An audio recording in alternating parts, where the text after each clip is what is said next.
Welcome back. Another episode of Dynasty Theory. If you're watching on YouTube, hit that subscribe button. Just subscribe for us. Come on. What's up, Mitch? Yeah, I said we wouldn't ask, but that was last show. This is a new show. It's a little bit different, but yes, please subscribe. Yeah, it helps us out, obviously. All right. So, tight ends, Mitch. We're going over some tight ends today. If you have not caught up on recent episodes, we've done a very similar format for quarterbacks, running backs, wide receivers, talking about some opportunities to acquire some veterans today at a very favorable price, and then putting our 1 year look ahead glasses on and trying to figure out how values are going to swing, who's going to be the most valuable out of groups of three. So we're going to be doing something very similar this morning. All right, we're going to start off strong here, Mitch. So as we always do, let's assume 12-team Superflex, 2 PPR for tight ends in all discussions throughout the entire episode. Okay. And I think just if anyone's in 1.75, I treat those the exact same as the 2. It's just when you get down to the 1.5 premiums that you just do end up valuing tight ends just a little bit less if we talk about draft picks and stuff like that. Yeah, there was an interesting question in the chat yesterday. It was a league where somebody's in a startup. There, you have to start a quarterback, a running back, and then I think it's all flex spots. Oh, I remember that. Yep. For wide receivers and tight ends. So the discussion kind of was geared around, okay, if you don't need to start a tight end, but there is a 2 PPR aspect, how does that really impact it? So we were kind of going through different scenarios. So keep that in mind throughout this discussion. Kind of recalibrate your brain, if you will, to think about, okay, well, my league has 1.5 PPR. My league, we have to start 2 tight ends. We don't have to start any tight ends. So there is going to be a little variation here from league to league. So keep that in mind. All right, Mitch, who do you prefer right now? TJ Hawkinson or Mark Andrews? You know, it was Hawkinson until, what was it, the last week of the year when Hawkinson blew out his, I think it was an ACL. I think he messed up his MCL as well. There were a couple letters in there. Yeah. So for me, it was Hawkinson up until that, and now it's Andrews. And the biggest reason for it is when, like, you could see quarterbacks coming back pretty fast from something like that. You can see linemen coming back pretty fast. But with the tight end, you're expecting them to do everything that the wide receivers are doing, and they're going to have to block. So they're going to have to absorb and put force on that knee. So for me, I'm completely out on Hawkinson, especially his value right now, because value, he's still tight end 4 to 5 at worst. And I'm not even sure if he comes back by November or December this upcoming season. So for me, I'm completely out on his value. Right now, and we've talked about this on multiple episodes and in the Discord chat, the link for the Discord's below. It's completely free if you want to come check it out. Conversations going 24/7.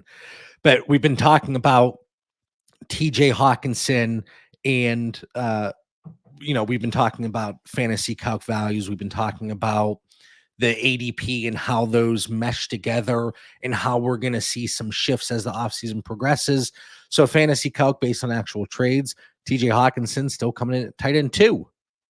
Oh, Lord. Tight end 2. That's not updated yet. All right.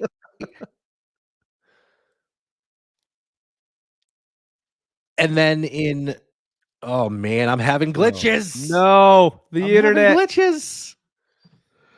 And then, oh, I know it got me again, even after upgrading. Allegedly. You're good. You're good. With ADP, he's coming in, he being TJ Hawkinson, at tight end 3. So I think that's going to start to get a little bit more, we're going to settle into that 4, 5, 6 range until we start to get some positive news, as typically is needed throughout off-season injuries whenever you're heading into the off-season. And we're going to see his value probably continue to decrease because folks are going to realize, well, I'm not going to get early season production from Hawkinson. So for me, I have them tiered together. You get 2 years back going Hawkinson over Andrews, but you have that beginning of the season concern. Push comes to shove, I would go Mark Andrews straight up. Yeah, same. And what would be needed for you if you're going from one or the other? Like, does a 24 205 swing it for you? Is that enough? No, it's not enough for me. See, for me, it would be. It would have to be earlier than that. Because right now, if I could get like the 201, 202, I would probably do it. But the 205 range, it's when we start getting to those iffy rookies. And for me, I would rather just, like, if I'm giving up on an Andrews, I want to make sure that I'm still getting points, right? And some of the rookies that we get at the 205, the 206, the 207, we're not even counting on getting us points for the 24 season. Yeah, but it gives you additional leverage. You can leverage, insulation, yada, yada, yada. Just give me the points, man. Insulation. Does it change for you if you have solid options outside of a Hawkinson or Andrews? Like, let's say you have Evan Ingram, David Njoku, and Then TJ. What was that? Yeah. I mean, if you have a solid starter, then going down 2 years and giving Hawkinson the time to come back that's the perfect thing you can do. But if you don't have that option, then I wouldn't be doing the trade for Hawkinson. Okay. Now, so you've gone Andrews over TJ Hawkinson. The notes today, there's a lot of layering based on yes. Did you ever the Goosebumps books? Of course. And there were the ones that you could like choose the options. Choose your path. That's kind of where we are here. Mark Andrews or the 2024 105. 105 without hesitation. I'd go all the way down to the 107. Okay. And is that because of where you see Brock Bowers maybe going? Maybe you have your quarterback too that you can still get in that 105 range? Yeah, as much as I used to build off of these, hey, I really want these high-end tight ends. Now that Kittle's getting to 30, Andrews is getting to 30, those kind of tight ends, I love the top 7 picks in this draft. Like, absolutely love them. I don't care if I have 103, 107, 105, 106. I love all of the players there. So if I could get out of one of these aging veteran tight ends and get to one of these rookies that I have a lot of faith that are going to do really well over the next 10 years, then that's what I'm going to do, because I think there's some other tight ends we'll talk about later that I probably value pretty closely to Andrews and Hawkinson at this point. Maybe there would be opportunities that you move off of a Hawkinson or Andrews at their current face value. Let's say that 104, 105 range. And then you can buy back almost equal production from a 2-year outlook by going one of those other tight end options that are going to be far less expensive. Agreed. And that leads us into Evan Ingram or David Njoku. Who do you prefer? So when I started looking at the sheet that you sent me, it's going to be David Njoku. Then I actually started really thinking about it, right? Thinking about how the Jaguars offense is built. Right now they have Christian Kirk, who wrecked his it was ACL, right? Pretty sure it was his ACL. But anyways, he's out for a while. And then Calvin Ridley's probably not going to be back with the team. And then you have Evan Ingram, right? Who I didn't realize how much of a stud he was last year, but I'm pretty sure, correct me if I'm wrong, John, he was tight end 3 on the season. He's just going to keep getting fed. And as much as I like David Njoku, and David Njoku was amazing the last 6, 7, 8 weeks of the season, Evan Ingram was great almost every single game that he played. So for me, I was positive it was going to be David Njoku, but it's really Evan Ingram. We have ACLs on the brain. It was a core muscle injury for Christian Kirk. It was. You said ACL, and I was like, I can't remember exactly what the injury was. Like, that's wrong. I don't think it was that. So to clarify that on our buddy Christian Kirk. But so Evan Ingram over David Njoku. Again, it's kind of a similar situation when we talk about Andrews and Hawkinson, with the difference being you're probably going to get early season production from Njoku and Ingram, but similar in the sense that relatively equal value tiered together. You're getting back 2 years with David Njoku, and that's pretty big. It really is. Yeah, push comes to shove at this point in the offseason. I'm gonna lean David Njoku. See, man, Watson just ruins everything for me. I know. He's got that stink to him, and No, I mean, he's just not a good quarterback. I don't mean like the off the field stuff. I just don't think he's very good. Okay. All right. Now, with you going Evan Ingram. Evan Ingram or 109? This is so hard, man, because my issue with the 108, 109, 110 is there isn't a player I love there right now. There's guys to where, yeah, they get good draft capital, they're good at the combine, yada, yada. I'm going to start to fall in love with them. But right now, at this point, there isn't a guy that I really like choosing between the 109 and the 203, right? For me, it's just a mixed mash of players. So right now, if I had to choose one, I would go with either of those two tight ends.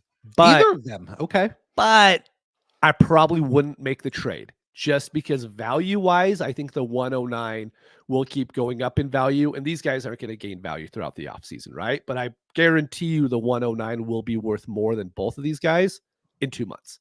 And from a perceived value standpoint, you talk about the receiving core there in Jacksonville and the way that Atlanta-Jacksonville trade works out. If the Jaguars choose to extend Calvin Ridley, the trade compensation varies by, I think, a round.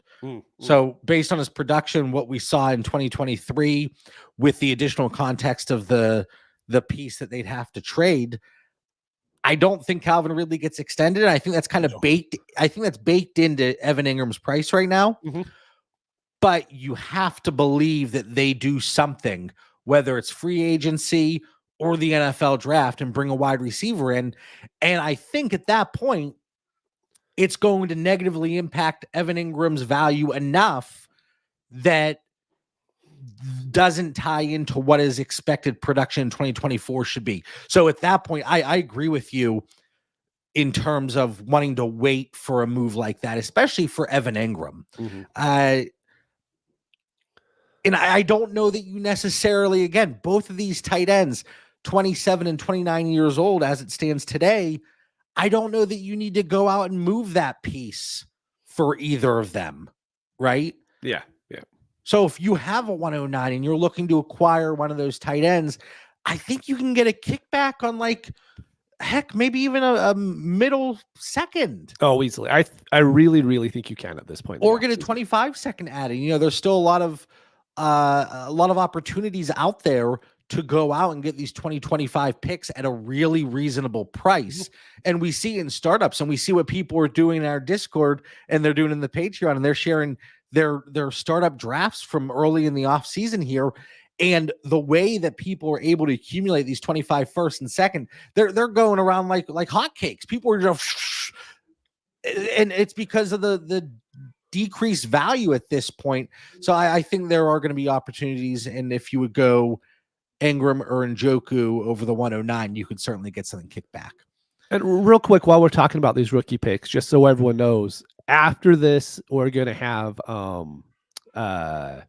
Patreon episode, just so everyone knows, and we're going to be talking about a mock draft and how we value these players and that sort of thing. And the reason why I bring that up is because this draft is hyper specific on 7 players right now. Previous drafts, it wasn't like this. Even last year's draft, it was, you want Bijan. Some people like Stroud, some people like Bryce Young, right? But there was a couple guys we could like.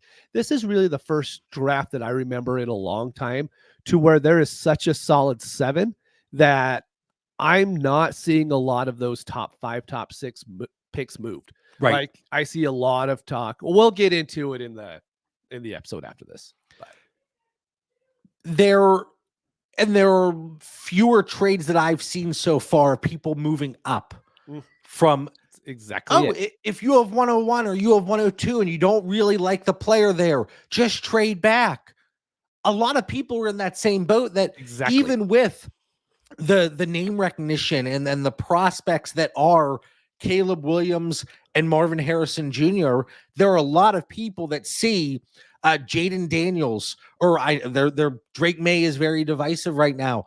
Or if you're looking at Malik Neighbors, I know Rome Odunze has, Another divisive prospect, Brock Bowers. There are going to be so many people that I'm okay settling for whichever one of those guys is there. I had somebody reach out to me. I have the 103, 104, and 107 in a league, and they have the 102. And they said, do you want to move up for the 102? I said, I will add to the 107 to get up there. Mm-hmm. And they said, well, I'd want the 103 or 104 back. So I'm in that boat right there that I have no interest in paying a premium when I'm more than happy getting whoever's there at 103 or 104 right now. Yep. Now, if the cost to move up is, this was talked about in the chat, a late second, just so I can secure my guy, that's the price of business if there was a guy I really want there at 102. But typically, people want a late first added on. Oh, minimum. Yeah. To 103 or 104 to get up to 102. And that's not a price I'm willing to pay. And it goes back to how strong and the perceived strength of these top 7 really are. You know, we see tier breaks every single year, and I have 2, I have 3 and 4, I have 5 through 7, but then I have a gap down to 108. Whereas before, that gap you might have seen after the first 3 picks, 4 picks, and it goes hand in hand with exactly what you were saying, Mitch. Yeah, I mean, not to completely derail this episode, but let's say I have right now in the draft, Marvin Harrison is my favorite player in this draft, right? Let's say I want to take him 101 even over Caleb because I love him that much, right? Mm-hmm. Do I really care enough if someone wants to offer me the 103 and a whole bunch so I draft back from Marvin Harrison to get Malik Neighbors? Of course, I'm probably going to make that trade, right? But I think that's what's going to happen with everybody. Anyone who has the 103, they're going to be like, I get Neighbors or I get May, whoever you like. Be like, well, I could just draft them and not have to pay up to get the 101. I think this year is really interesting because I don't remember a year like this to where, yes, we absolutely love the prospects at 101, 102, 103, but we equally love the 105 and 106s as well. So I just think you're going to hear a lot is everyone's going to be like, just like you brought up, oh, just trade back and get more. Just trade back and get more. Great if you can, but I see very little reason to. And believe me, if I see it, everyone else is seeing it as well, right? If someone already has the 106, they've already thought about this. Maybe they're in desperate need for a quarterback, so they'll trade up to the 105. But like everyone's just good. So it just changes the dynamic of everything. Yeah, it's going to be interesting to see how it plays out. All right, back to tight ends. Yes, sir. Sorry. I think I led that derailment, so don't apologize. Travis Kelce or George Kittle, getting a little bit older here. Who do you prefer? So this is going to have to be on a competing team, right? Yes. I mean, because you're not going to trade for either of these guys if you're rebuilding. No, of course. So for me, give me Kelce because Kelce is still the best tight end in the league as far as point scoring goes, right? I think Laporta beat him by like a couple points, but in all actuality, just give me Kelce. Kelce gives you every week what you're hoping to get from Kittle, right? Kittle will go out and have the 30, 40-point games in these premium settings, but then he won't touch the ball for the next 4 games. So for me, it's very easily Kelce. Here's my problem, and it's been this way, for a year or two when you look at Kittle and Kelce. Kelce is great until those wheels absolutely fall off, obviously. And, you're in a fight against time and age, and it's always going to win. Unfortunately for Travis Kelce, his time as a dynasty contributor will be coming to an end. Hopefully he plays until he's 40. That'd be wonderful. But here's my challenge with Travis Kelce. Let's say you go get, I'm just 20 points per game in 2 PPR in 2024. And then he retires. And we kind of talked about this with with wide receivers last week. Would you rather have that 1 year of production at 20 points per game, and then he just retires? He goes off into the sunset with his sweetheart there, and okay, call it a day. Or would you rather have George Kittle at 15, 16 points per game over 2 years? I'm gonna pull something up real quick just because I want to make sure I'm gonna go to the right year, unlike last week, right? To where I was pulling up stats from like 5 years ago trying to talk Right. about them. But I don't think Kittle gives you an advantage each week. I just don't. Are there weeks that it does happen? Yes. Having Travis Kelce in your lineup 1 through week 17, he is giving you an advantage over every other tight end besides like 2, maybe every week. I don't think Kittle does the same thing. He gets, him, Njoku, McBride, Kmet, Ferguson. I mean, Ferguson's half the price of Kittle, but he's giving you like maybe 1 point a week difference. Yeah. And so for me, it's just, I think we hold Kittle in the high esteem because I still think he is the best tight end in the league in everything that he does. But being the best tight end doesn't really give us points, right? So if I could go down from Kittle and pick up a Ferguson plus something, I'm going to do that in every single one of my leagues. If I have to move from Kelce down to like a Kmet, I'm going to need something pretty good in order to do that. So just knowing that, I'm definitely going to be Kelce way ahead of Kittle. Yeah, these two tight ends specifically, I have tinkered with the tiers. I've gone back and forth, one over the other, flip it, tier together. And then you mentioned all those other names like an Evan Ingram, Jake Ferguson, David Njoku, Cole Kmet, a lot of hype this offseason with Michael Mayer. It's such an interesting dynamic because for the most part, you're not getting the value back if you move off of either of them. Yes. I offered my Travis Kelce for David Njoku, for Jake Ferguson, for Evan Ingram. I offered him in a league for Cole Kmet, rejected across the board. So it's almost like a moot point where you have them tiered because I don't think there's many trades happening involving a 34-year-old tight end where rumors were circulating that he may or may not already be thinking about retiring. And now it seems like he's coming back for at least 2024. But how much longer do we have the luxury of plugging those points into our lineup each and every week and never having to worry about the tight end position? I don't know how much longer we have. So between the two, I mean, this conversation, I talked about going back and forth and updating tinkering a little bit. I think I put Kittle and Kelce in the same tier because you probably get a little bit more time with George Kittle, but you don't get the consistency and that high-end consistency that you get from Travis Kelce. Is that fair? No, it's completely fair. Yep.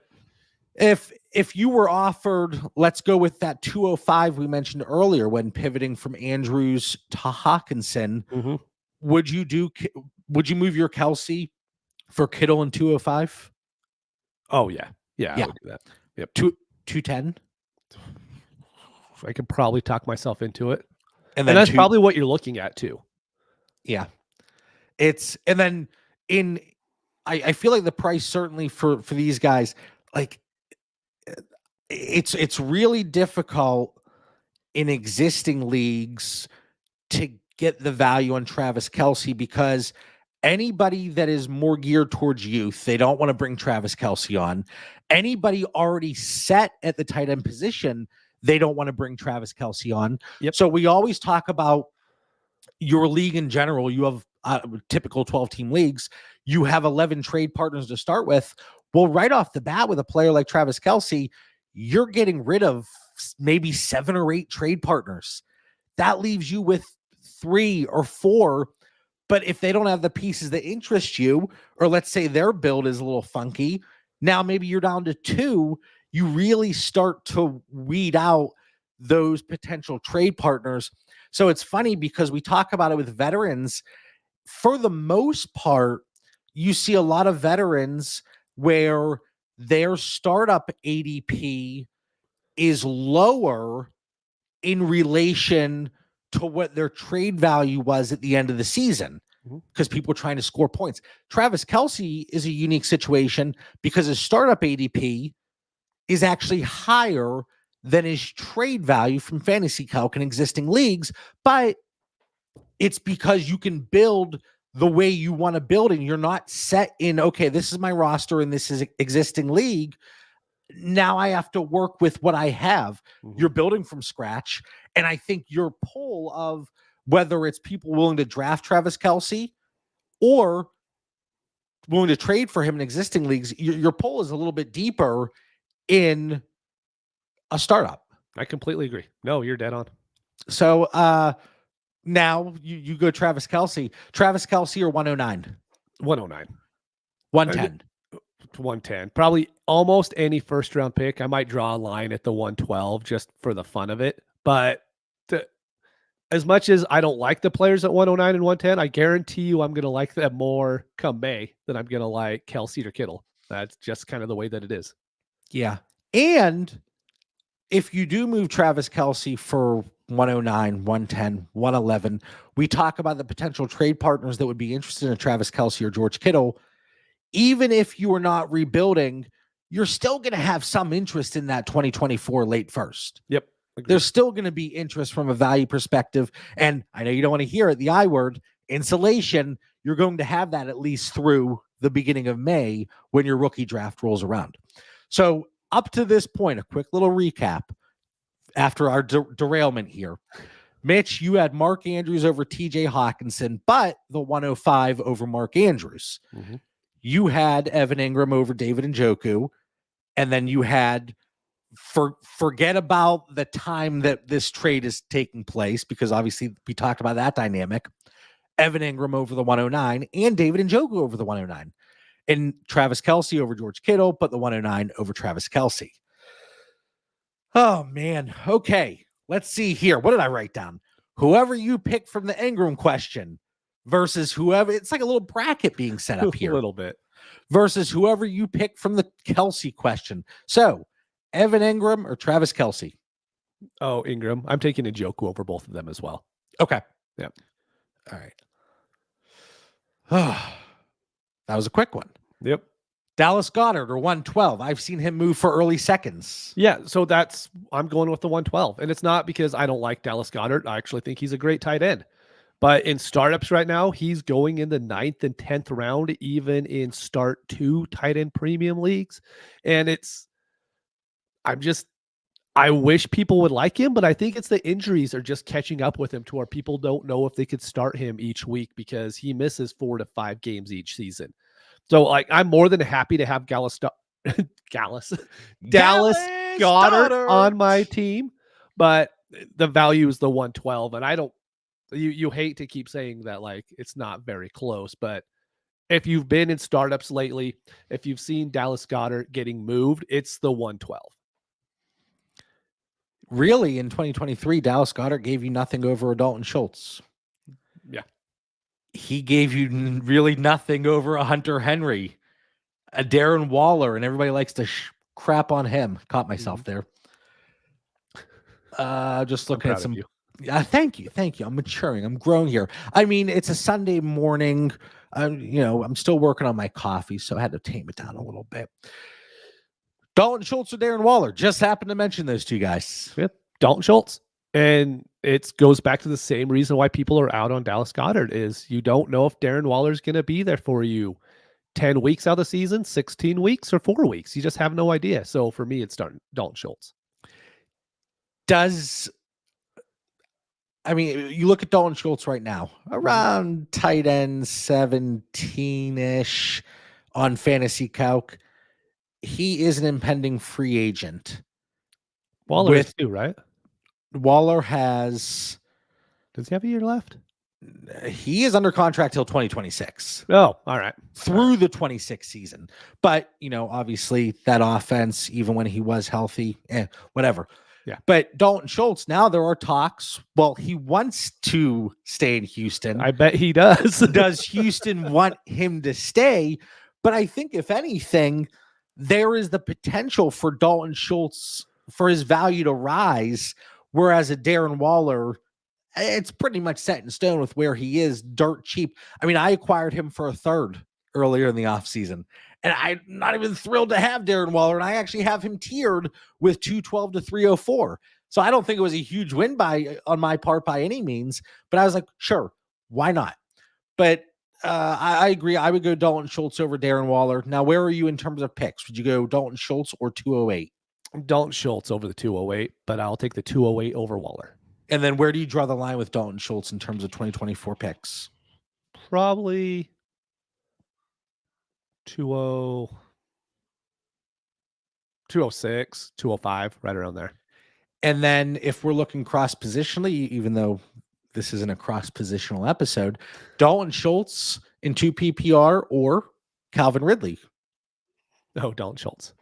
Dalton Schultz or Keenan Allen? Keenan Allen. Dalton Schultz or Jahan Dotson? Because I know a lot of people in the Discord can't quit Jahan. I'll take Dalton. All right, so that's where we are. Now we're getting dirty here. Are you ready? Yes, sir. We are getting dirty with some of these guys. Where is my mouse? There it is. Hunter Henry, Gerald Everett, or Jawan Johnson. You're in a startup. All three of them are staring at you in the face. Who are you picking? Hunter Henry. He is a free agent. We brought that up, right? What happens if he goes to a better scenario? And I actually think he is a good player as well. He was good before he went to the Patriots. The Patriots used him a little bit early in the season. Then he kind of died off. And I think he had a couple big weeks late. It's for me, this one's Hunter Henry, and it's well over Gerald Everett. I don't think Gerald Everett is a good tight end by any means. And then Juwan Johnson has all the hype. He's the youngest guy here. He's the guy that you should want, but for whatever reason, the reason is Taysom Hill. He's just not on the field as much as other tight ends are. He's only on the field for like 65% of the snaps. You just can't really have that as your tight end when you're talking about someone else that's going to be on the field for 85% of the snaps. All right, we're not going to go any lower than Hunter Henry, Gerald Everett, Jawan Johnson. Thank you, because I don't want to talk about anybody else. Good. Do you prefer Hayden Hurst? Now, Hayden Hurst catching some he was shade. a big talking point last season. He's catching some shade. All right. In each group, which tight end has the highest market value 1 year from today? And then who has the lowest? Sam Laporta, Trey McBride, Brock Bowers. It's Laporta. I mean, Laporta is number one, then Brock Bowers, then Trey McBride. What would Brock Bowers need to do for you, in your opinion, to come in and dethrone Sam Laporta? Or what combination has to happen for Brock Bowers' production and Sam Laporta's maybe struggle, if there were to be one? What I would need for Brock Bowers to be over Laporta is we love him. We love Brock Bowers as a prospect. We love what he's going to bring to teams, but now he's going to have to go out and produce. Sam Laporta had one of the best rookie seasons in NFL history. If Brock Bowers wants to go in and jump over him, he's going to have to be pretty close stats-wise in the 24 season. If he doesn't do that, then you can't ever rate him above Sam Laporta, because while we love him as a prospect, we do need points. And tight ends, it matters with points. Like, we need to see the weekly value. And if we don't see it, Brock Bowers is never going to be ahead of Sam Laporta. Can he? Yes. But do I really think he's going to walk in and have that kind of a year? No, because no one really has that kind of a year. Except Sam Laporta. Except Sam Laporta. Exactly. All right. Here's a head-to-head matchup just based on where the values were. Dalton Kincaid or Kyle Pitts? Dalton Kincaid. Why? I think Kincaid, he showed enough this past season to where you could see how that offense is going to use them, right? And you probably could have said the exact same thing after Kyle Pitts was rookie year. Sadly, after Kyle Pitts' rookie year, you can't start him on your team. Kincaid was at least borderline startable. So if someone comes out and says, no, I think Kyle Pitts with the new coaching staff is going to be amazing, I'm not going to argue with you on it. But I think Dalton Kincaid at least showed enough this season to where you can at least trust him in your lineup. ADP over the last 30 days, and this is just in typical PPR. Dalton Kincaid, 55th overall. Kyle Pitts, 56th overall. Oh, wow. So it is pretty close. And then, according to Fantasy Calc live values here, Dalton Kincaid, tight end 6, Kyle Pitts, tight end 8, but they're within 10 spots overall. So I think that's a good positional battle where I think it would be close to a 50-50 split, where half prefer King most historic rookie seasons of all time for a tight end. Agreed. Completely agree. Yeah. That's why it's really hard to compare one guy's rookie year to the other guy's third year in the league with a bad coaching staff. It's definitely not apples to apples. So that's why if someone says Pitts, I agree. I just Kincaid with Josh Allen for me. And this is going to go into the next question too. Like, just who has the better quarterback? Well, if someone has Josh Allen, I'm probably going to pick that tight end. This next trio is an interesting one because the range of outcomes versus their current value, it's so wide. Okay. Cole Kmet, Jake Ferguson, Michael Mayer. Who has the highest value 1 year from today? It goes Jake Ferguson, Michael Mayer, then Cole Kmet. I actually like Cole Kmet the most as far as talent goes, but Jake Ferguson is going to be with Dak this upcoming year. We don't know if Cole Kmet is going to be with Caleb Williams, if he's going to be with Justin Fields. Michael Mayer might have Aiden O'Connell throwing him the ball, right? And so right now, if I have to pick, I'm just going to go with the guy that's going to be in the better offense. That definitely is a pass-heavy offense, so it's going to be Ferguson. And then you could really throw a toss-up between Mayer and Kmet. Mayer's younger, so I'll probably just go with him. Yeah, looking at the two trios I've thrown at you so far, just in terms of potential variance, even though I love Trey McBride, I think he has the widest range of outcomes and really the lowest floor, depending on how 2024 goes. Again, I love Trey McBride. I have them tiered together with that top group. Yes, you do. And then with Cole Kmet, Jake Ferguson, Michael Mayer, with Michael Mayer coming in at tight end 14 right now, I think he has the widest range of outcomes. If he goes out and he produces, then there's a very good chance because of his age, he leapfrogs Jake Ferguson and Cole Kmet. But with what the expectation is, let's say the Bears go out and bring in Caleb Williams, there is going to be a spike in value for Cole Kmet. And with the pass heaviness of the Dallas Cowboys offense, Jake Ferguson, I mean, he's pretty much got to fall flat on his face to not be able to produce somewhat. So I think Michael Mayer has the widest range of outcomes there. All right, last group: Jatavion Sanders, Luke Musgrave, Cade Otton. Like, why do we got to talk about Musgrave? I don't know. I'm just gonna go Cade Otton. I mean, these guys are so hard because we don't know who Let's say we have an instance with Jatavion Sanders to where he goes out and he goes to a team like what Mayer went to last year, to where he isn't the locked in starting tight end from week 1. That's going to hurt his value, man. Mm-hmm. And going into next season, that's what we're talking about, going into the 25 season, right? So it's out. By all reality in Dynasty, you should say, well, it's Jatavion Sanders, then it's Musgrave, then it's Otton.